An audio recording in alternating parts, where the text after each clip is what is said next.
श्री सद्गुरू ब्रह्मचैतन्य गोंदवलेकर महाराज यांचे 16 जुलैचे प्रवचन. गुरु आज्ञा पालनाशिवाय दुसरे कर्तव्यच उरले नाही.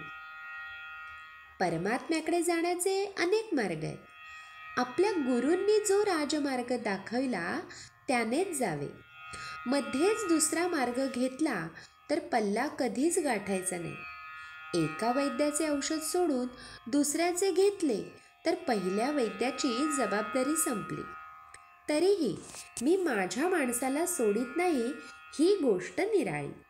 ज्या दिवशी मी तुम्हाला अनुग्रह देऊन आपले म्हटले त्या दिवशीच सर्व प्रापंचिक आणि पारमार्थिक जबाबदारी गुरुवर सोपवून तुम्ही मोकळे झाला.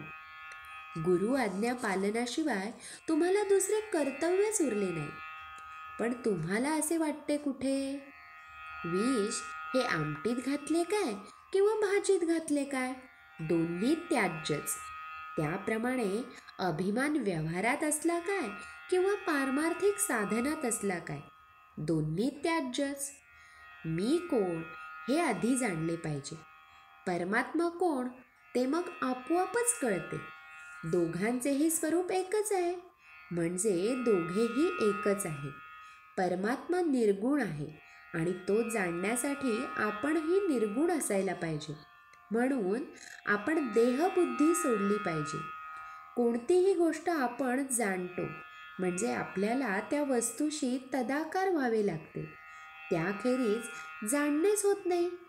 म्हणून परमात्म्याला जाणण्यासाठी आपणही नको का परमात्मा स्वरूप व्हायला? यालाच साधू होऊन साधूस ओळखणे किंवा शिवो भूत्वा शिवम यजेत असे म्हणतात. आता कोणत्याही वस्तूचा आकार आपल्याला प्राप्त होण्यासाठी आपल्याजवळ तत्सदृश्य असे संस्कार पाहिजे. ते संस्कार त्या वस्तूच्या आघाताने प्रत्याघात रूपाने उद्भूत होतात. नंतर त्या वस्तूचे ज्ञान होते. म्हणून परमात्म रूपाला विरोधी असे सर्व संस्कार घालवून आपण आपले अंतःकरण पोषक संस्कारांनी युक्त केले पाहिजे. जर आपण साधन करून निष्पाप होऊ शकलो तर आपल्याला जगात पाप दिसणेच शक्य नाही. देवाच्या गुणाने आणि रूपाने त्याचे गुण आणि रूप मिळेल, पण त्याच्या नामाने तो जसा असेल तसा सर्वच्या सर्व मिळतो. म्हणून नाम हे साधन श्रेष्ठ आहे. आपण भगवंताच्या नामात राहिले पाहिजे. त्यातच जीवनातले सर्व सुख सामावले आहे. याहून दुसरे काय मिळवायचे?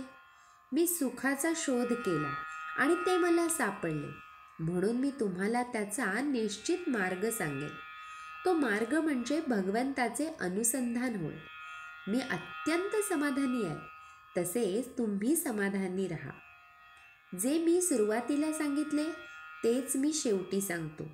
तुम्ही कसेही असा, पण भगवंताच्या नामाला सोडू नका. अंतःकाळी अगदी शेवटी सुटणारी वस्तू म्हणजे भगवंताचे नाम पाहिजे. नामात शेवटचा श्वास गेला पाहिजे. याहून दुसरे काय मिळवायचे? आपल्याकडून होईल तेवढे नाम घ्यावे, न होईल त्याचा राम कैवारी आहे.